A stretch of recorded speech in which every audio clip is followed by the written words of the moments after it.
Welcome to this Tuesday edition of Bury Your Bookie. I'm Jeff DeForrest. Very happy to be with you as we are finally on the eve of what could be degenerate destruction, but certainly a lot of fun. NCAA tournament on tap. Will this again be the year of the cleaning lady? That's a good question.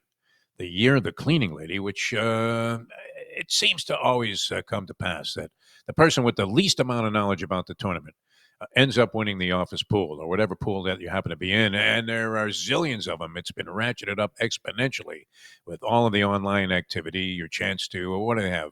They end up with like 20 million entries in the ESPN pool. So hopefully you're filling out your brackets and have a lot of success. We'll try and guide you a little bit along the way throughout the week. We were going to be joined today by Scotty M. He had some previous engagement, so won't be able to handicap the games. But we'll give you a very uninformed opinion on the two games tonight because I'm not sure. There are probably people saying this is what's great about the tournament.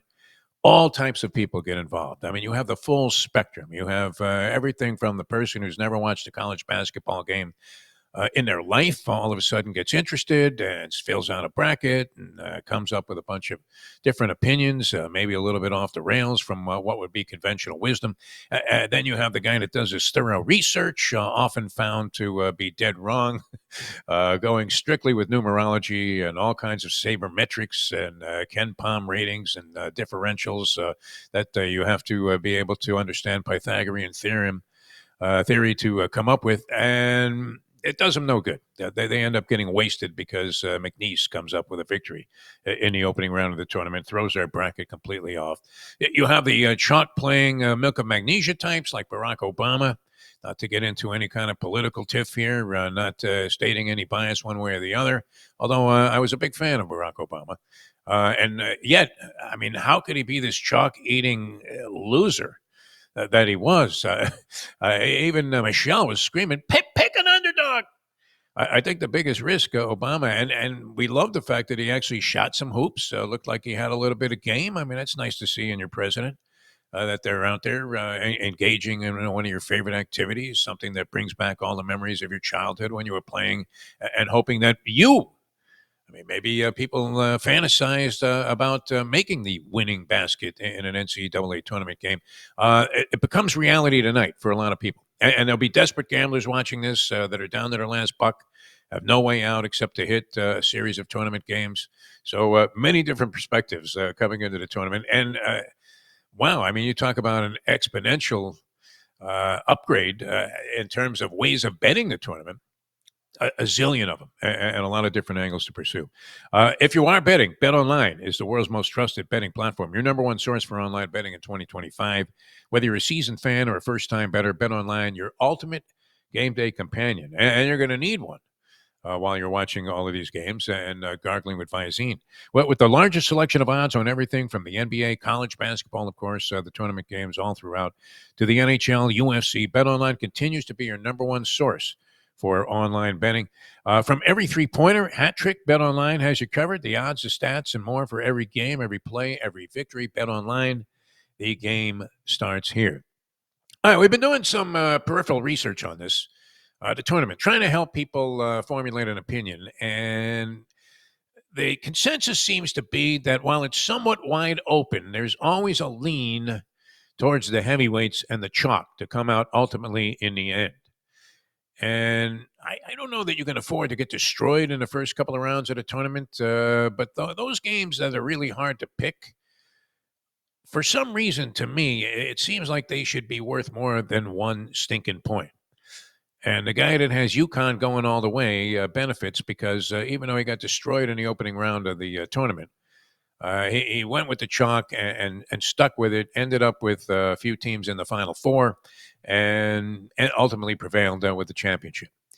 So no romance in picking those teams, and yet the consensus, I was just having a conversation with the former University of Miami coach and a guy that went to two Final Fours. Jim Larinaga was on a show with me just a little while ago, and I was picking his brain about the tournament and what the elements are, the components are to have to be necessary to have on your roster to be able to win the whole thing. And there are a lot of dynamic coaches. There are definitely going to be coaches to watch. We discussed some of that. And yet you're looking at what could be a very unfortunate and stark finality that takes place in the very first round for a lot of these guys. So I think it's a very difficult round to pick. I don't know if the chalk prevails by any. You would imagine over time, over the history of the tournament, that you're getting mostly the higher seeds winning at some kind of percentage that would make it. I don't know if you would actually win money if you were betting all of those games on the money line with the favorites. But it does seem like logic would dictate, especially with some of the big disparities, like the 1 versus 16 and the 2 versus 15, which is sort of changing. It makes it difficult. But the first round is interesting, especially even beginning tonight with the play-in games, because you have St. Francis and Alabama State. Now, do we know anything about St. Francis? Yes, they were a lousy team all year long. And I don't think they were a lousy team by virtue of the fact that their star player was out and he only came back at the end of the season. And that triggered and sparked a roll where they won their conference tournament. And even though they had a losing record and ended up 16-17 on the season, they're that team that gets in out of the American League West. And you're saying, oh my God, can you believe this? A sub 500 club is going to make the postseason. That's a disgrace. They really need to change the format. This was that team from the weenie conferences and gets the automatic bid, the one bid conferences. St. Francis grabs it by winning their conference tournament. No logical reason to think that they are any threat to do any damage in the NCAA tournament once they get into the main draw there with the 64 teams. They will come in and take on Alabama State tonight.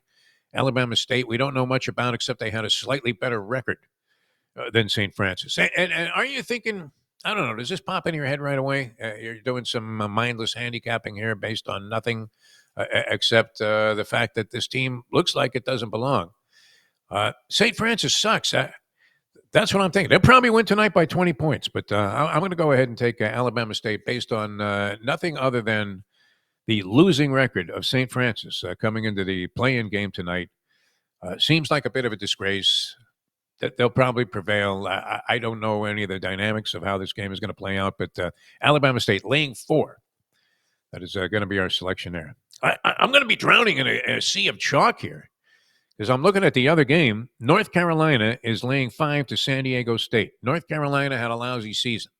A lot of people think that Hubert Davis cannot coach his way. He couldn't coach a dog to eat meat. And yet he has a team and controversy, right? That Bubba Cunningham guy, that was the chairman of the selection committee, just happened to step outside as they were discussing screwing West Virginia and Indiana and giving the nod to North Carolina. Now, does North Carolina, do they deserve a little bit of a break there because of the fabled legacy of the school itself? And it's got great, rich history of basketball and the fact that these Tar Heel fans are going to come out and buy tickets and travel, and they don't care. Right? Maybe their team's a little bit down. They'll just start another movement to fire Hubert Davis, although he's a beloved character there. Yet it does seem to be his problem that North Carolina has underachieved. And we saw them sort of get it together towards the end of the regular season. Had a couple of decent efforts in their tournament, the ACC tournament. But nothing great. Capable of laying an egg also. San Diego State was one of those teams that some wise guys really liked and thought. But if I'm not mistaken, San Diego State, aren't they the team that played nobody? I don't think they played a ranked team all season long. So not that great of a resume to be 21-9. It almost seems like an impossibility that at some point during the course of the season, whether it was conference or out of conference games, wouldn't you have to play somebody that at least sniffed the top 25? Teams you never heard of were on the threshold of being in the top 25. So to play none of those type of opponents and come in and try and beat North Carolina, who, even though the ACC has kind of lost it, still was making a representative showing a couple of times against Duke, who many people feel is going to win the tournament. Do we do it? Do we go with the double barrel gagging chalk? Milk of Magnesia special here, giving you Alabama State. This can't happen, right? What is this crackpot talking about? 2 favorites in the play-in games. Alabama State -4, based on nothing else except our lack of knowledge of both teams. And North Carolina probably having an edge over San Diego State just because of the fact that they, at different times, at least faced top-notch competition and gave a reasonably decent account of themselves. So there's your two playing games. Now that doesn't help you out a great deal, especially since and shouldn't this be? Wouldn't it be more appropriate? I don't know if this exists, but wouldn't it be great if they had a bracket that was based on point spreads also? Where would that leave everybody? A broken person, that's for sure. Fractured by the time you got halfway through the first round. If you had to factor in a point spread, wouldn't that make the degree of difficulty even more distinguishing if you came out with the championship and ended up winning millions of dollars as a result? Is there a pool somewhere that factors in point spreads, or does that make it totally impossible? It does, of course, because a team that beat the spread covered the point spread, but was getting points is no longer in the tournament. So they can't possibly advance. But even if it was a one-round knockout thing, it would be kind of interesting to see who could fare the best and go the deepest, picking games against the point spread in the NCAA tournament. Our Cinderella team from Jim Larinaga was Drake. And Drake at 30-3 also had one of the coaches, and this is always a great storyline to follow. What coaches are going to pop onto the scene? We've seen many of the heavyweights that are in the tournament, a la Rick Pitino, of course, who made a big run there with Providence many, many years ago, many jobs ago, many centuries ago. And I'm looking at Pitino. Everybody said that St. John's got a tough draw. They're in the bracket with Florida, which is another team that of the top four seeds, obviously is getting, and I think they've been accorded favoritism for the tournament overall. But and we were talking with Larinaga about this as well. Rick Pitino, for some reason, in these post-game interviews after these runs, St. John seems to be hanging around. They don't have some characteristics of typical Pitino teams. Pitino likes to shoot the three ball. They have nothing but Mason cards out there. I mean, they're bricklayers from three-point range. And free throws. This is Jim Boeheim City, isn't it? Just left crying on the floor on his hands and knees, begging anybody to just come on, Cycly. Could you please make one free throw here in the stretch? And just Brick City. And that's how St. John's is. Lousy from the free throw line, usually a key in winning. You're going to have some close shaves during the course of the tournament, trying to win 6 straight. And terrible from three-point range. Ugliness. So somehow, though, they tough it out inside. They put a lot of pressure on the ball. That was characteristic of a Pitino team, big-time ball pressure. And are they in tough? Maybe so. You always hear about teams that had a tough draw. But Pitino is one of those guys, like Larinaga suggested, there's Ben McCollum of Drake might be. Now, Drake might be one and done because they're in tough. They play Missouri in the first round. Missouri wasn't bad this year. The wise guys of the people that I've talked to and people that would have some kind of insight into this seem to think that this McCollum is going to make a name for himself and that Drake could win a couple of ball games in the tournament. I believe they also have some very experienced players on the team. Guys that have been in school for like 6 or 7 years and we're 23, 24 years old, if I'm not mistaken. That's Drake. 30-3 this year, though. And if they get by Missouri, I don't know. Watch out. But a lot of people seem to like Drake. Our good friend Mike Jones, he's been touting Grand Canyon. I believe they drew Maryland in the opening round, but Grand Canyon, another one of those teams to watch. And Larinaga also gave us another coach to take a look at, Ryan Odom. Ryan Odom, VCU. Could he be the next Shaka Smart? Shaka made a name for himself in the NCAA tournament with a VCU run. So VCU, can they do that again? Can they replicate what was started by Shaka Smart not that many years ago, but long enough ago for him to already be with another team? Has he been with a couple of teams since? Yes. Then he go to Texas and then ended up at Marquette. Shaka Smart. Might have even been another stop on the way. Wow, you talk about being nomadic as a coach. So VCU with Ryan Odom goes against another really sharp coach, BYU's Kevin Young. A couple of coaches that may make a name for themselves. So somebody's going to win that opening round game, VCU, BYU. And that is strength versus strength, BYU featuring with the pick and roll. I mean, it's Osmond into Osmond on the inside.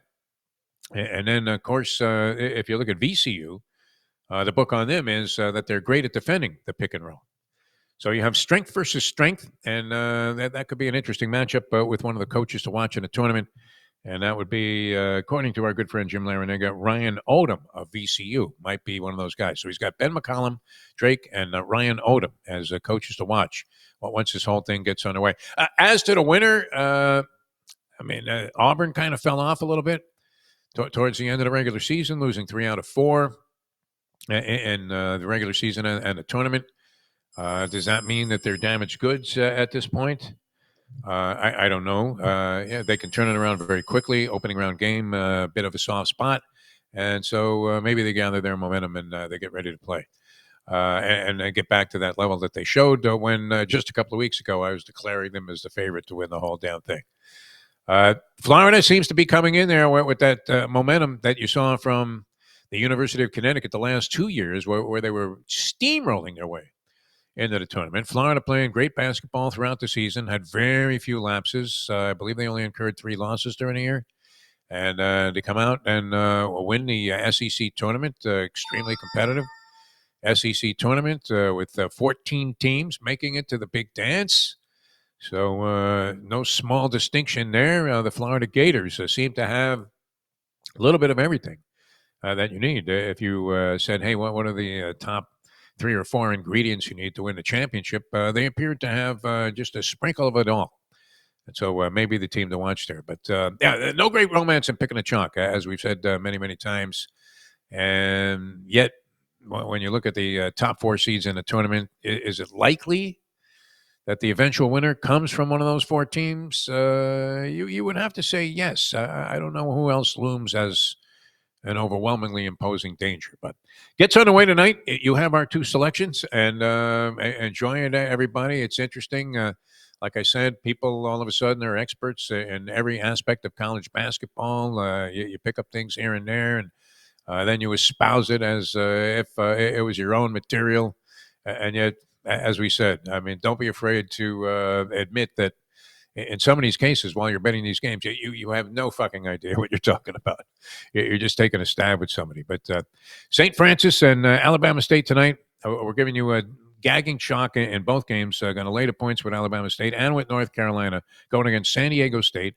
And then both North Carolina and San Diego State accorded a shot to beat Ole Miss by one expert that I saw when they get into the actual body of the tournament there.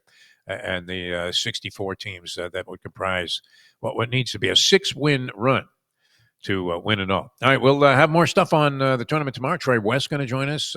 Mike Jones again on Thursday. And the professor, who I think knocked it out of the park 2 weeks in a row. He's been outstanding on the college basketball. So we're making you some money with the professor on Friday, hopefully. And he's well immersed in degenerate activity on the tournament. And I think you'll enjoy the segment with him coming up on Friday's edition of Bury Your Bookie.